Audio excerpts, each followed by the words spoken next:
Hello, I'm Shane Bachlemeyer, and this is my strategic analysis of the Bank of New York Mellon.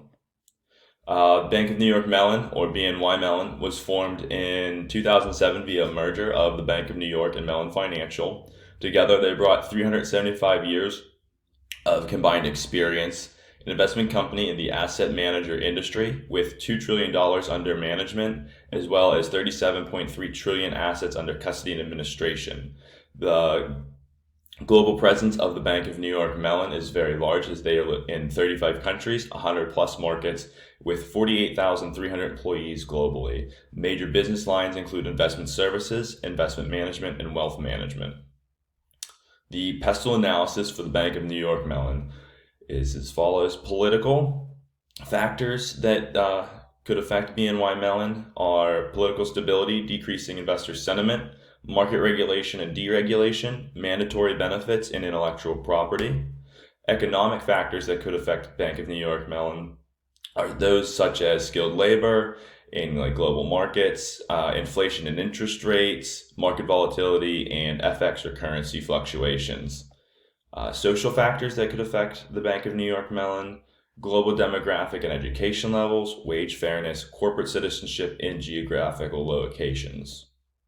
Technological factors that could affect Bank of New York Mellon are technology advancements, internal technology development, and cost-benefit ratio to minimize costs. Environmental factors that can affect the Bank of New York Mellon are those such as real estate carbon footprint, a decrease in material waste, and regional weather and climate, being located in several different countries, 35 countries. Legal factors that could affect the Bank of New York Mellon are those that include data protection, which seems to be a current hot topic, in ensuring that data from customers is protected and nothing's getting out and there's no security breaches, antitrust laws, employment laws, and fiduciary commitment to clients. The SWOT analysis for the Bank of New York Mellon, some of its greatest strengths are it's a top 10 asset manager by assets under management with $2 trillion, the large global reach, its economies of scale and scope being so large and having the ability to keep costs low while being effective, a large financial data set that it owns that could to lead new financial investment trends, as well as its ability to leverage its assets. Next would be the weakness, and it is heavy reliance on investment management revenue. Its heavily layered structure limits agility and laggard technology. Opportunities for the Bank of New York Mellon are increased technology to complement its asset management abilities, new data and analytics solutions offerings, and increased services and products. Threats that the Bank of New York Mellon faces are market volatility, interest rates, political unrest affecting market volatility, regulations increasing the cost of doing business. Now to look at the 5 forces. Competitive rivalry is high. Clients can make choices based on fees and servicing levels with minimal switching costs. Large value of assets under management between all top players. There's a minimum differentiation between most of the top players, and what keeps the competition high is relationship, sentiment, and value between the client and their asset manager.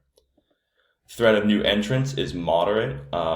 There's moderately high capital requirements. However, other financial entities with large capital availability could enter into this industry. Technology advancements of artificial intelligence or AI managed portfolios is something that we're beginning to see from some competitors within the industry. Smaller startups could come in charging lower costs or lower fees, and government regulation and adherence can make it difficult for new entrants to enter in with the amount of regulations that there are to enter the asset manager industry.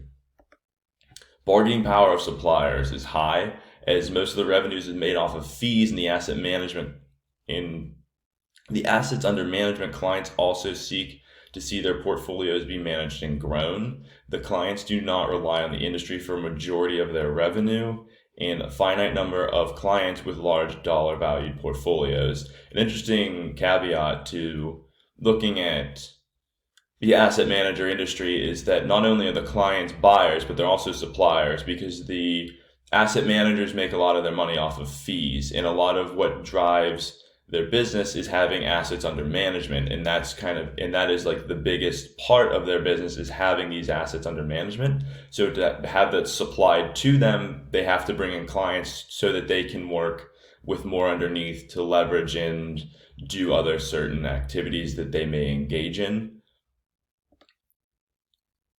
The bargaining power of buyers is high. Clients look for low fees and exceptional servicing, with a high regard for return on their money and increase in asset holdings, as well as many major asset managers allow clients to shop their business. So because there's not much of a differentiation between the asset managers, clients really have the ability that if they're not happy with the way that the servicing is or their returns, that they can begin to shop around and look to take their business elsewhere. Threat of substitute products. At this time, there's no viable replacement to an asset manager to meet return and investment goals at this time. However, fintechs could pose a threat down the road. AI, as previously touched on, artificial intelligence management portfolios have begun to appear, but are not adequately sufficient. I guess another what could be seen as a substitute to this is the clients could just manage their own assets themselves. Overall industry attractiveness, rivalry among existing competitors is strong. Threat of new entrants is moderate. Bargaining power of suppliers high. Bargaining power of buyers high. Threat of substitute moderately low. Competition and profitability. You can see that there's strong competition, but it's difficult for new competition to arise. Asset managers strive to gain further assets under management. It's very competitive industry. It's very robust. However, it's very hard for new players to come into the game. The high profitability from fees for the existing industry giants, as I just previously talked about, but low for new entrants. New entrants, though, could bear lower cost and come in with improved technology, as they would be able to, as you might have a company that comes in from the outside with large capital, that's a large financial entity. Maybe they're not involved in the asset manager industry, but they're able to leverage their technology and enter the game. The VRIO analysis. The resources and capabilities that for this, large global presence, reputation. This is a sustainable competitive advantage, as it's valuable. It is rare to be in that many countries worldwide. It's not easily imitated, as it would come with a large amount of capital requirements and organized to act upon.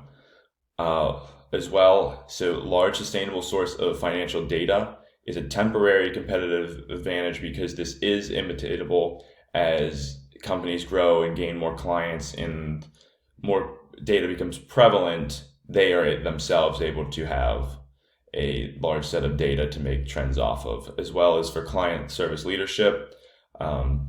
This is also a temporary competitive advantage. Cross-sell to top awarded banking services. This is a sustainable competitive advantage, as it's not imitatable, but it's valuable, rare, and organized.